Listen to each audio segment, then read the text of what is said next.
Saya kasih satu nasihat simple, mudah-mudahan gampang juga, sederhana. Jangan masukkan makanan haram ke perut istrimu, selesai.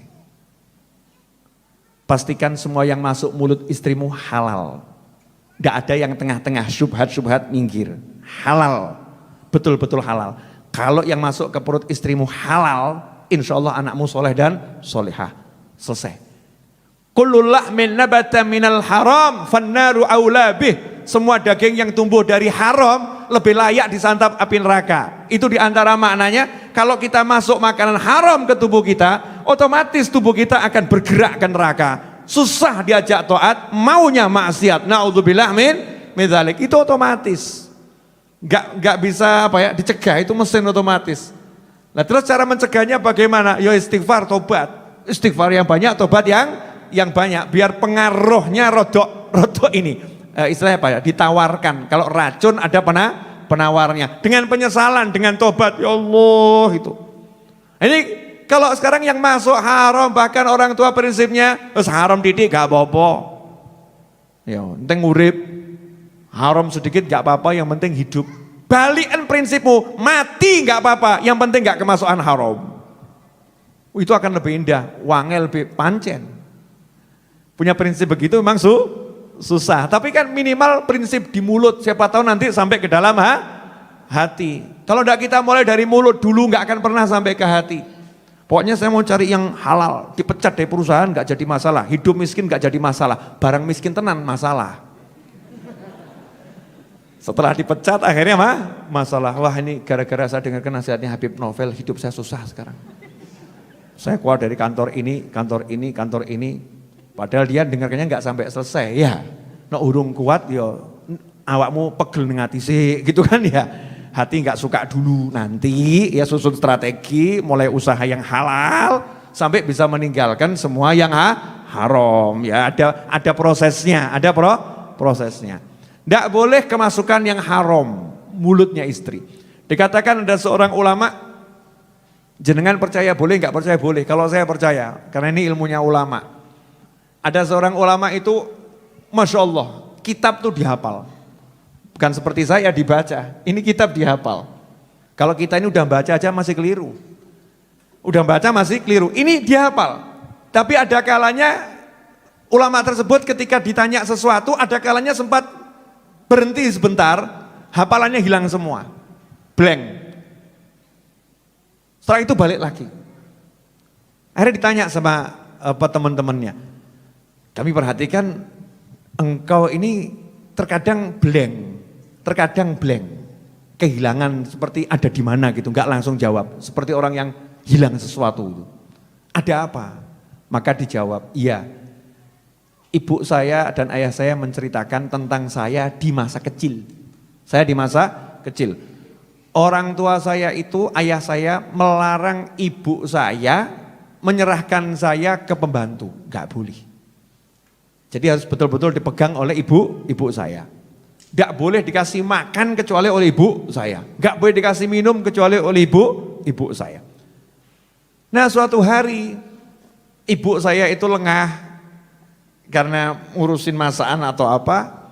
Saya nangis, ditaruh sendiri, saya nangis. Pembantu saya enggak tega. Lihat saya nangis, digendong. Kebetulan dia juga lagi punya ASI. Akhirnya saya disusuin pembantu saya. Sempat minum beberapa kecap, kemudian ibu saya tahu, ayah saya tahu, diambil sama ayah saya, langsung saya dimuntahkan. Jarinya ayah saya dimasukkan ke mulut saya, diloloh biar muntah-muntah. Nah, itu saya muntah-muntah.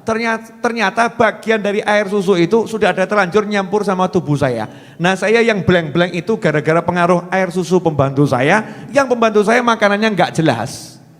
Karena kumpul sama orang banyak makanan nggak jelas. Nah, kalau ibu saya makanannya harus betul-betul halal, yang syubhat nggak boleh masuk. Nah, ini karena ada yang syubhat masuk ke perut saya, masih bayi, pengaruhnya sampai saya tua ini. Masya Allah.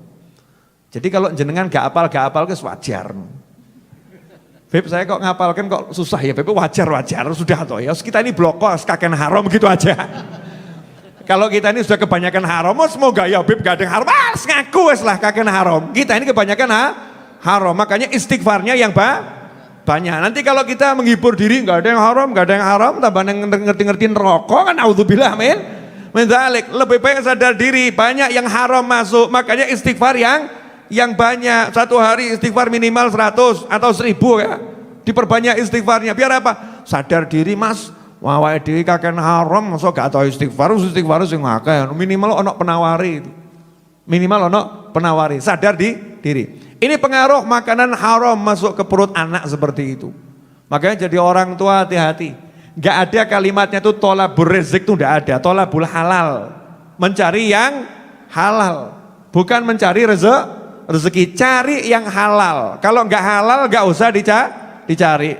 Semua yang masuk ini harus diperhatikan betul. Memang gak gampang.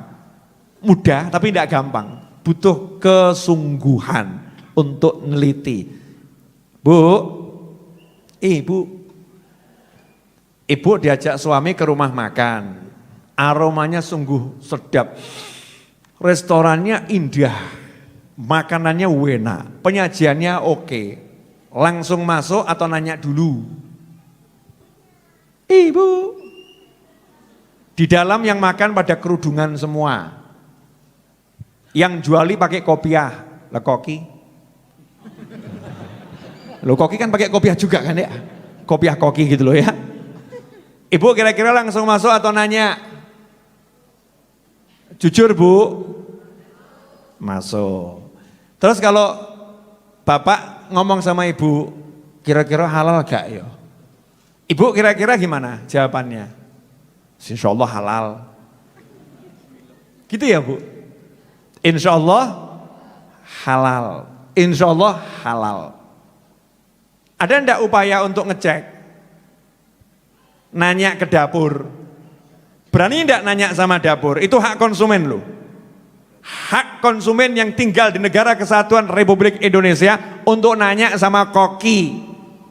Ya untuk nanya. Ada campuran ini apa tidak? Makanya apalno cateten nih campuran yang haram yang enggak boleh di dapur ini. Jangan-jangan ibu tiap hari masaknya pakai itu. Pantas bapak begitu bu. Pantas bapak itu kalau lihat yang begitu jadi karena ibu-ibu yang ngasih makan.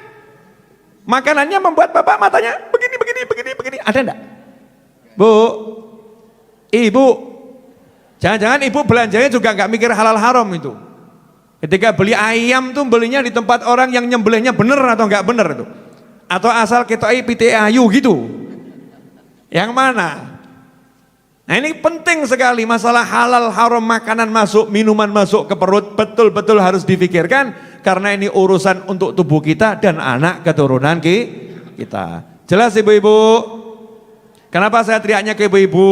Karena yang banyak makan ke mulut perut ya itu ibu-ibu, yang ngasih makan juga ibu-ibu. Jadi ibu-ibu lah memegang kendali kekuatan di rumah tangga. Halal tidak? Ya termasuk air. Airnya halal tidak? Maksudnya airnya halal tidak itu bagaimana? Ya kira-kira airnya mencuri atau tidak? Kadang meterannya diputer-puter gitu. Masya Allah, biar murah diputer-puter gitu ya. Dikei macam-macam biar muter alon gitu ya. Nah itu kan trik-trik untuk mencuri PDAM itu kan. Naudzubillah min dzalik. Mungkin PDAM bisa ditipu, tapi Tuhanmu gak bisa ditipu. Allahmu gak bisa ditipu, haram ini masuk, haram masuk, ngeri. Makanya kita kalau mau makan di tempat nanya, ini halal enggak? Tanya, yang seperti saya ceritakan waktu itu loh. Saya di bandara mau makan nanya, jawabannya membuat saya langsung makan. Maaf pak, ya sebetulnya saya rada sebel juga sih, yang lain dipanggil mas, saya dipanggil pak. Apa ya kita tua banget gitu ya. Maaf pak, saya kalau haram juga tidak mau kerja di sini. Saya cari halal. Jawabannya masnya itu begitu, yang di dapur. Jawaban saya langsung pesen menu apa? Menunya apa? Bawa sini. Mantep mas, lanjutkan gitu ya, lanjutkan. Jadi dia yang dipikir cari yang